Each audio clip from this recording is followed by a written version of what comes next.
नमस्कार। केंद्रीय मंत्रिमंडल में मेरे सहयोगी श्री रविशंकर प्रसाद जी, श्रीमान संजय धोत्रे जी, डिजिटल इंडिया के अलग अलग इनिशिएटिव से जुड़े सभी मेरे साथियों, भाइयों और बहनों, डिजिटल इंडिया अभियान के 6 वर्ष पूरे होने पर आप सभी को बहुत बहुत शुभकामनाएं।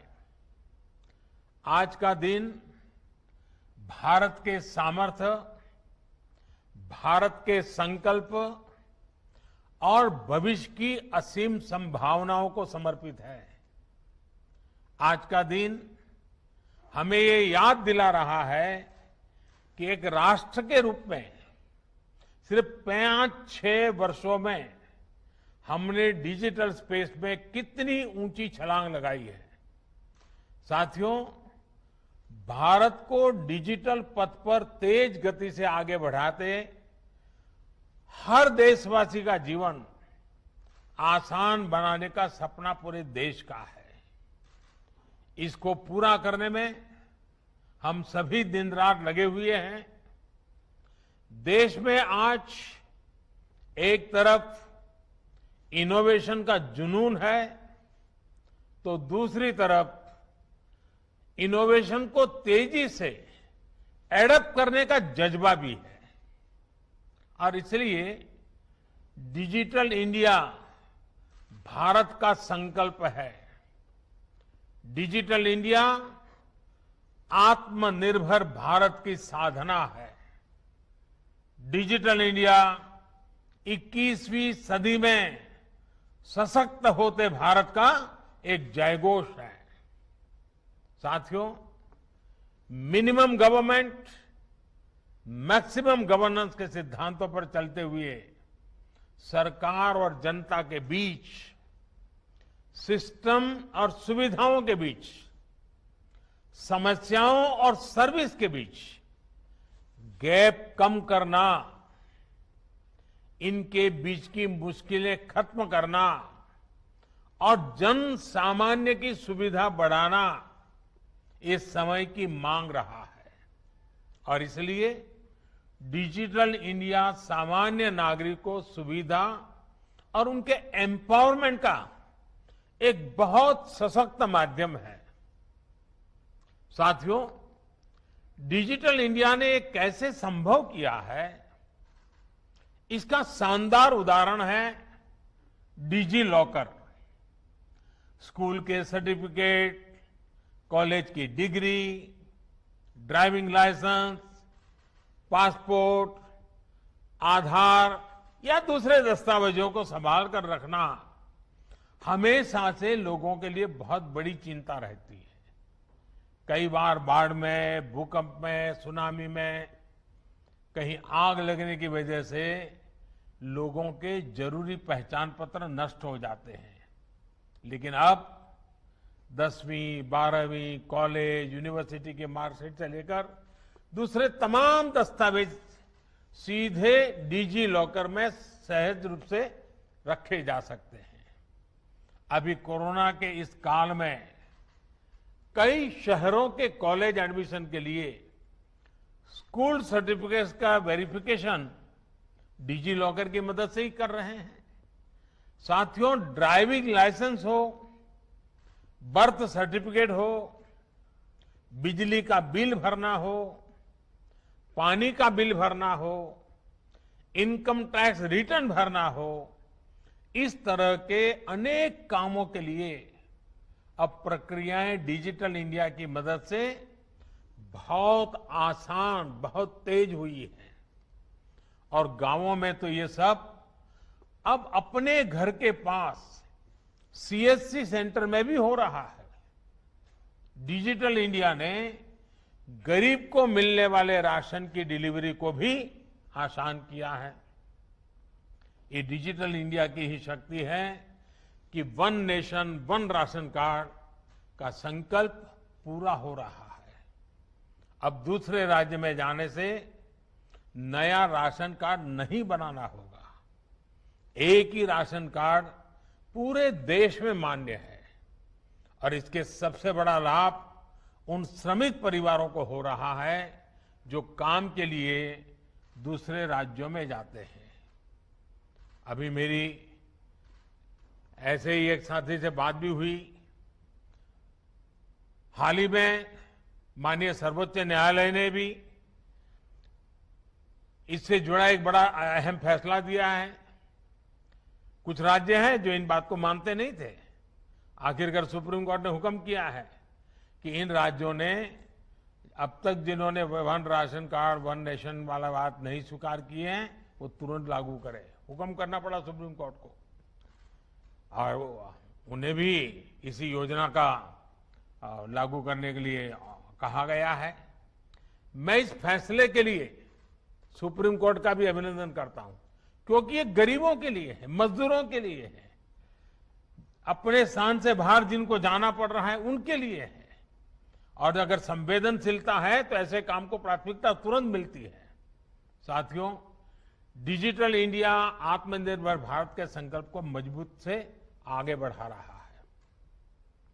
डिजिटल इंडिया उन लोगों को भी सिस्टम से कनेक्ट कर रहा है जिन्होंने कभी इसकी कल्पना भी नहीं की थी। अभी कुछ और लाभार्थियों से मैंने बात की है। वो बड़े गौरव और संतोष के साथ बता रहे थे कि डिजिटल समाधान से कैसे उनके जीवन में बदलाव आया है।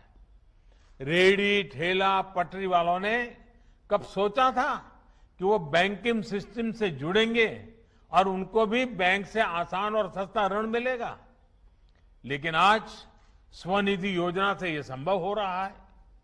गांव में घर और जमीन से जुड़े विवाद और असुरक्षा की खबरें भी अक्सर सुनने को आती रहती हैं। लेकिन अब स्वामित्व योजना के तहत गांव की जमीनों को ड्रोन मैपिंग की जा रही है। डिजिटल माध्यम से ग्रामीणों को अपने घर की कानूनी सुरक्षा का दस्तावेज मिल रहा है। ऑनलाइन पढ़ाई से लेकर दवाई तक के लिए जो प्लेटफॉर्म विकसित किए गए हैं, उनसे देश के करोड़ों साथी आज लाभान्वित हो रहे हैं। साथियों, दूर सुदूर तक स्वास्थ्य सुविधाओं को पहुंचाने में भी डिजिटल इंडिया अहम भूमिका निभा रहा है।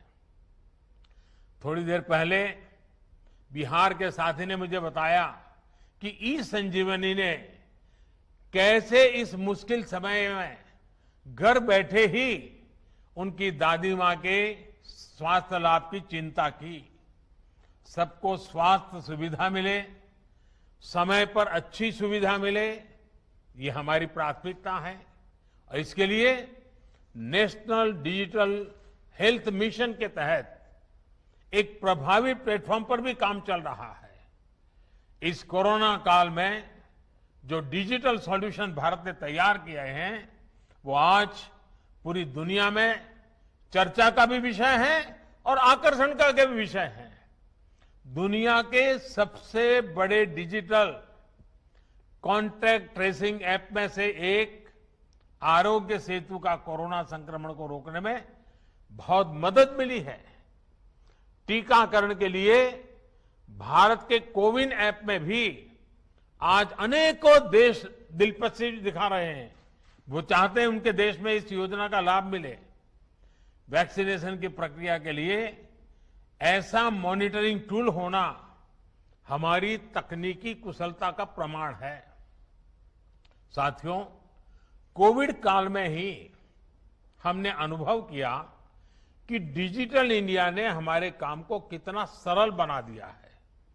आज तो हम देखते हैं कि कोई पहाड़ों से, कोई गांवों में बने होम स्टे से अपना काम कर रहा है।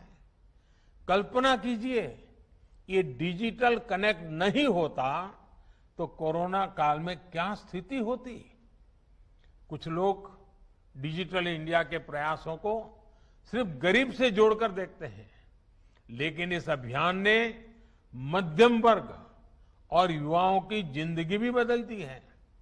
और हमारे ये जो आजकल ये जो मिलेनियल्स हैं, अगर आज ये सारा दुनिया न होती, टेक्नोलॉजी न होती, तो उनका क्या हाल होता। बिना सस्ते स्मार्टफोन, सस्ते इंटरनेट और सस्ते डेटा के उनके डेली रूटीन में जमीन आसमान का अंतर होता है। इसलिए मैं कहता हूं, डिजिटल इंडिया यानी सबको अवसर, सबको सुविधा, सबकी भागीदारी। डिजिटल इंडिया यानी सरकारी तंत्र तक हर किसी की पहुंच। डिजिटल इंडिया यानी पारदर्शी, भेदभाव रहित व्यवस्था और भ्रष्टाचार पर चोट।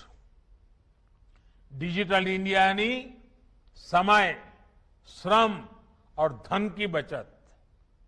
डिजिटल इंडिया यानी तेजी से लाभ, पूरा लाभ। डिजिटल इंडिया यानी मिनिमम गवर्नमेंट, मैक्सिमम गवर्नेंस। साथियों, डिजिटल इंडिया अभियान की एक और खास बात रही है कि इसमें इंफ्रास्ट्रक्चर के स्केल और स्पीड दोनों पर बहुत बल दिया गया। देश के गांवों में करीब 2.5 लाख कॉमन सर्विस सेंटर ने इंटरनेट को वहां भी पहुंचाया जहां कभी ये बहुत मुश्किल माना जाता था। भारत नेट योजना के तहत गांव-गांव ब्रॉडबैंड इंटरनेट पहुंचाने के लिए मिशन मोड पर काम चल रहा है। पीएम वाणी योजना से देश भर में ऐसे एक्सेस पॉइंट बनाए जा रहे हैं जहां कम से कम कीमत में ब्रॉडबैंड वाईफाई इंटरनेट उपलब्ध हो सके। इससे विशेष रूप से हमारे गरीब परिवार के बच्चों को, युवा साथियों को ऑनलाइन शिक्षा के अवसरों से जोड़ने में मदद मिलेगी। अब तो कोशिश ये भी है कि देश में सस्ते टैबलेट्स और दूसरे डिजिटल डिवाइस उपलब्ध हो सके। इसके लिए देश और दुनिया की इलेक्ट्रॉनिक्स कंपनियों को पीएलआई स्कीम की सुविधा दी गई है। साथियों, आज भारत जितनी मजबूती के साथ दुनिया की अग्रणी डिजिटल इकोनॉमी में से एक बना है, वो हर भारतवासी के लिए गौरव का विषय है। पिछले 6-7 साल में अलग अलग योजनाओं के तहत करीब करीब 17 लाख करोड़ रुपए, 17 लाख करोड़ रुपए सीधे लोगों के बैंक खातों में ट्रांसफर किए गए हैं। कोरोना काल में डिजिटल इंडिया अभियान देश के कितना काम आया है, ये भी हम सभी ने देखा है। जिस समय बड़े बड़े समृद्ध देश लॉकडाउन के कारण अपने नागरिकों को सहायता राशि नहीं भेज पा रहे थे, भारत हजारों करोड़ रुपए सीधे लोगों के बैंक खातों में भेज रहा था। कोरोना के इस 1.5 साल में ही भारत ने विभिन्न योजनाओं के तहत करीब 7 लाख करोड़ रुपए डायरेक्ट बेनिफिट ट्रांसफर डीबीटी के माध्यम से लोगों के बैंक अकाउंट में भेजे हैं। भारत में आज सिर्फ यूपीआई, भीम यूपीआई से ही हर महीने करीब 5 लाख करोड़ रुपए का लेन देन होता है। साथियों, किसानों के जीवन में भी डिजिटल लेन देन से अभूतपूर्व परिवर्तन आया है। पीएम किसान सम्मान निधि के तहत 10 करोड़ से ज्यादा किसान परिवारों को 1,35,000 करोड़ रुपए सीधे बैंक अकाउंट में जमा किए गए हैं। डिजिटल इंडिया ने वन नेशन वन एमएसपी की भावना को भी साकार किया है। इस वर्ष गेहूं की रिकॉर्ड खरीद का लगभग 85,000 करोड़ रुपए सीधे किसान के बैंक खाते में पहुंचा है। इनाम पोर्टल से ही अब तक देश के किसान 1,35,000 करोड़ रुपए से ज्यादा का लेन देन कर चुके हैं। साथियों, वन नेशन वन कार्ड यानी देश भर में ट्रांसपोर्ट और दूसरी सुविधाओं के लिए पेमेंट का एक ही माध्यम एक बहुत बड़ी सुविधा सिद्ध होने वाला है। फास्टैग के आने से पूरे देश में ट्रांसपोर्ट आसान भी हुआ है, सस्ता भी हुआ है और समय की भी बचत हो रही है। इसी तरह जीएसटी से ई वे बिल्स की व्यवस्था से देश में व्यापार कारोबार में सुविधा और पारदर्शिता दोनों सुनिश्चित हुई है। कल ही जीएसटी को 4 वर्ष पूरे हुए हैं। कोरोना काल के बावजूद पिछले 8 महीने से लगातार जीएसटी रेवेन्यू 1 लाख करोड़ रुपए के मार्क को पार कर रहा है। आज 1 करोड़ 28 लाख से अधिक रजिस्टर्ड उद्यमी इसका लाभ ले रहे हैं। वहीं गवर्नमेंट ई मार्केट प्लेस यानी जेम से होने वाली सरकारी खरीद ने पारदर्शिता बढ़ाई है, छोटे से छोटे व्यापारी को अवसर दिया है। साथियों, ये दशक डिजिटल टेक्नोलॉजी में भारत की क्षमताओं को ग्लोबल डिजिटल इकोनॉमी में भारत की हिस्सेदारी को बहुत ज्यादा बढ़ाने वाला है। इसलिए बड़े बड़े एक्सपर्ट्स इस दशक को इंडिया टेकड के रूप में देख रहे हैं। एक अनुमान है कि अगले कुछ सालों में भारत की दर्जनों टेक्नोलॉजी कंपनियां यूनिकॉर्न क्लब में शामिल होगी। ये दिखाता है कि डेटा और डेमोग्राफिक डिविडेंड की सामूहिक ताकत कितना बड़ा अवसर हमारे सामने ला रही है। साथियों, 5G टेक्नोलॉजी पूरी दुनिया में जीवन के हर पहलू में बड़े बदलाव करने वाली है। भारत भी इसके लिए तैयारी में जुटा है। आज जब दुनिया इंडस्ट्री 4.0 की बात कर रही है तो भारत इसके एक बड़े भागीदार के रूप में उपस्थित है। डेटा पावर हाउस के रूप में भी अपनी जिम्मेदारी का भारत को एहसास है। इसलिए डेटा प्रोटेक्शन के लिए भी हर जरूरी प्रावधान पर निरंतर काम चल रहा है। कुछ दिन पहले ही साइबर सिक्योरिटी से जुड़ी इंटरनेशनल रैंकिंग आई है। 180 से ज्यादा देशों के ITU global cyber security index में भारत दुनिया के टॉप 10 कंट्रीज में टॉप 10 देशों में शामिल हो चुका है। साल भर पहले तक हम इसमें 47वीं रैंक पर थे, करीब करीब 50। साथियों, मुझे भारत के युवाओं पर, उनके सामर्थ्य पर पूरा भरोसा है। मुझे विश्वास है कि हमारे युवा डिजिटल एम्पावरमेंट को नई ऊंचाइयों पर पहुंचाते रहेंगे। हमें मिलकर प्रयास करते रहना होगा।